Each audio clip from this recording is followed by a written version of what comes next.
राजधानी के पौष इलाके से लेकर राज्य भर में 3000 से ज्यादा नजूल संपत्तियां बेकार पड़ी है और इसमें से बहुत सी संपत्तियों का तो ठीक ढंग से पता भी नहीं है। 6000 करोड़ से भी ज्यादा की इन संपत्तियों का उपयोग ना तो हो पाने से सरकार को करोड़ों के राजस्व का नुकसान हो रहा है। पेश है इस पर खास रिपोर्ट। प्रदेश भर में करोड़ों की बेकार पड़ी नजूल संपत्तियों का उपयोग नहीं होने से जहां राजस्व का नुकसान हो रहा है, तो वहीं कई नजूल संपत्तियां ऐसी भी हैं जिन पर कब्जा है।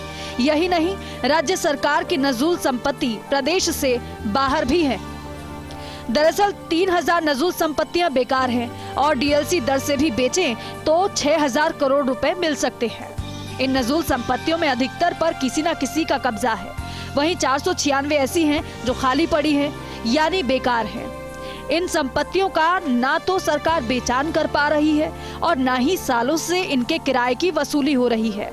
इन संपत्तियों की बिक्री कर खजाना भरने की सरकार ने कई बार योजना तैयार की, लेकिन ये योजनाएं भी धरातल पर नहीं आ सकी। कब्जे वाली संपत्तियों के निपटारे को लेकर एक मंत्रिमंडलीय कमेटी भी बना रखी है। नजूल संपत्तियों की देखरेख सार्वजनिक निर्माण विभाग करता है। ऐसी संपत्तियां जिनका राजकीय सार्वजनिक हित में उपयोग नहीं हो सकता, उन्हें खुली नीलामी से बेचा जा सकता है। इसके लिए पहले जिला कलेक्टरों से प्रस्ताव लिया जाता है और फिर राज्य सरकार के स्तर पर निर्णय लेकर जरूरी कार्रवाई की जाती है।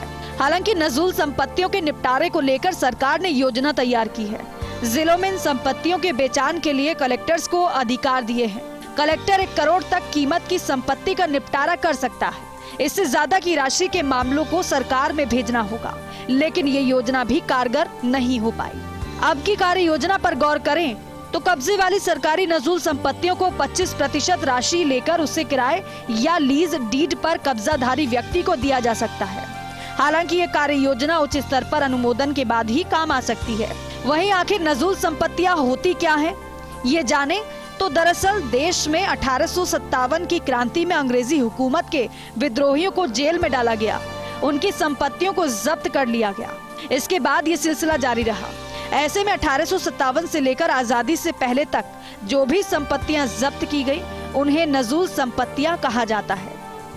नजूल संपत्तियों की संख्या पर गौर करें तो जयपुर ग्रामीण में 31, जयपुर शहर में 10, दौसा में 12, अलवर में 68, झुंझुनू में 2, भीलवाड़ा में 6, टोंक में 4, नागौर में 17, कोटा में 11, बारा में 13, झालावाड़ में 11, बूंदी में 4, राजसमंद में 2, चित्तौड़गढ़ में 3, प्रतापगढ़ में 18, डूंगरपुर में 2, भरतपुर में 85, करौली में 135, सवाई माधोपुर में 29, धौलपुर में 6, बीकानेर में 1, गंगानगर में 1, चूरू में 2, जोधपुर में 13, पाली में 6, जैसलमेर में 3, सिरोही में 1, कुल मिलाकर 496 नजूल संपत्तियां हैं। इन संपत्तियों में से काफी संपत्तियां प्रदेश के बाहर की भी बताई जाती है। जीएडी को प्रदेश और प्रदेश के बाहर अपनी तमाम नजूल संपत्तियों को एक बार देखना जरूरी हो गया है।